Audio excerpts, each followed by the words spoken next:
Ahoj milovaní, já bych nejdříve chtěla říct, že já jsem slyšela říct několik lidí, dokonce i v mojí církvi, dokonce i lidi, kteří jsou křesťané a 70 let, že čtou nebo studují Bibli jenom proto, že musí. A já jsem z toho byla tak smutná, protože já vidím, jak přicházejí o tu nádheru, o tu moc, tu nádheru a radost, tu obrovitánskou radost, kterou máme, když opravdu čteme denně, když studujeme Bibli. A tak já jsem si říkala, že já bych prostě jenom chtěla nebo se snažila pomoct mým vlastním svědectvím. Já bych chtěla říct, že já si vzpomínám, že když jsem například, já jsem měla takovou dobu, když já jsem si vzala moji složku, ve které mám všechny ty modlitby a takové tyhle ty věci. A přichystala jsem se na modlitbu a najednou když jsem si sedla, tak jsem najednou měla takový pocit, že vlastně se nechci modlit. Takový najednou na mě přišel takový pocit, který mě odrazoval od modlitev. Ale jednou mi Duch Svatý řekl, já si teď nevzpomínám na to české slovíčko, ať proti tomu bojuju, ať to odstraním, jo? A tak já jsem řekla jenom takovou úplně jednoduchou modlitbu. Já jsem řekla ve jménu Ježíše, a všechno to, co mi teďkom zabraňuje, aby jsem se modlila, ty musíš odejít. Všechno tohleto musí odejít ve jménu Ježíše. Amen. A v tom momentě se to úplně jakoby zvedlo ze mě.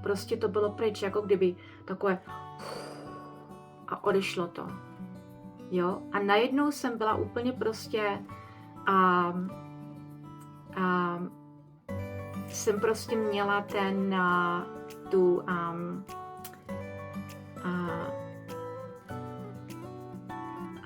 já se omlouvám, já většinou mluvím anglicky, protože já žiju v Kanadě, česky moc nemluvím a tak některé slovíčka mi nepřicházejí, ale jsem najednou měla takovou radost, že jsem se chtěla modlit, jo. Což já miluju, já se miluji modlit, jo. A proč to říkám je, že to samé na nás může působit, když chceme číst Boží slovo. Protože ti jako duchové kolem nás, ti zlí duchové, jo, oni nás pozorují, oni nás znají a oni ví jak nás odradit, protože oni nás znají, oni nás pozorovali od té doby, co jsme se narodili. A tak oni přesně ví a oni vidí, že ty si bereš teďkom tu Bible a že ty se chystáš, aby si četla nebo četl to Boží slovo. A tak oni přijdou a najednou na tebe dají tenhle ten pocit nebo myšlenky, jo, že ty se vlastně nechceš modlit, ty vlastně nechceš číst to Boží slovo. Tak když se ti dostane, tak hnedka jenom řekni ve jménu, úplně jednoduchá modlitba, ve jménu Ježíše Krista, já přikazuji všechno, co mi brání se modlit, co mi brání číst nebo studovat Bibli, nebo cokoliv to je, že musí odejít ve jménu Ježíše. A v tom momentě to odejde. A ty budeš mít tu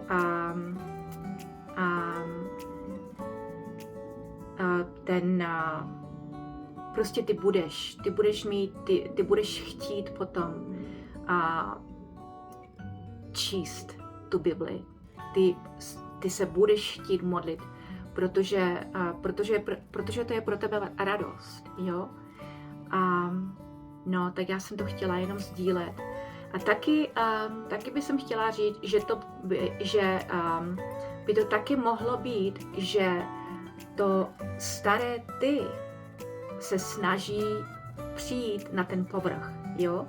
Ale to je to samé, to je úplně to samé. Ve jménu Ježíše všechno, co mi teďkom se snaží bránit, číst Bibli nebo modlit se, ve jménu Ježíše ty musíš jít všechno, co není poslušné, mému pánu Ježíši. Všechno musí jít ve jménu Ježíše. Amen. A to odejde, protože ty jsi nové stvoření. Ty jsi úplně nové stvoření. Úplně nové stvoření, jo? A to staré už není, jenom to nové. A když cokoliv se bude snažit přijít, se snažit jako vyplavit na povrch zase to staré ty, ve jménu Ježíše, já to nechci. Musí to odejít ve jménu Ježíše. A ta modlitba je velice, velice účinná. Velice účinná. Nebo když máš třeba myšlenky, negativní myšlenky, které nejsou podle srdíčka našeho Pána. Každou z těch myšlenek opravdu já bych ti chtěla doporučit, aby se sama trénovala, aby prostě si na to dávala pozor, nebo dával pozor. Jakmile taková myšlenka, která není podle srdíčka našeho Pána, přijde do tvého myšlení hned ve jménu Ježíše, já ti přikazuji, každá myšlenka, každý pocit, který není podle srdíčka mého Pána, který mi zabraňuje číst Bibli, který mi zabraňuje se modlit. Ve jménu Ježíše ty všechno musí odejít. Ve jménu Ježíše. Amen. A to hned odejde. Tohle je moje svědectví, protože já jsem to zažila. Naše modlitby jsou opravdu mocné. A tak nedovoluj, aby ti ten zlý, anebo to tvoje, to staré ty, aby ti zabraňovali číst a studovat tuhletu nádhernou Bibli, Boží slovo, protože tohleto, když to budeš, čím více to budeš dělat, tím více budeš zažívat opravdu to vítězství, to nádherné vítězství našeho Pána. Náš Pán už vyhrál. On už nám dal to jeho vítězství. On nám ho dal takhle. Podívej, takhle nám ho dal. Ale je to na nás, jestli my řekneme ano, já si to vítězství vezmu. A já v tom vítězství chci chodit. A to vítězství je prostě tady. Čím více jsme v tom Božím slově, čím více to čteme, čím více nad tím meditujeme, čím více si to představujeme. Neboj se představivosti, protože představivost byla stvořena pro tebe Bohem. Ona byla možná pošpiněná světem a tím, čím tě ten zlý v tom světě bombardoval. Ale ty jsi nové stvoření. To staré pominulo. A tak neboj se používat a neboj se, dovol tvému Pánovi, dovol tvému nebeskému tatínkovi, Duchu Svatému, aby používal tvoji představivost. Protože on ti chce ukazovat tak nádherné věci. On chce vzít tvoji ručku a chce tě vést více a více, hlouběji a hlouběji do Božího království. A když mu to dovolíš, když mu všechno tohleto dovolíš, tak prostě najednou a ty začneš prostě vidět skrze ty oči tvého stvořitele. Ty začneš žít ty začneš prostě žít v té nebeské perspektivě, z té nebeské perspektivy, z té věčné perspektivy. A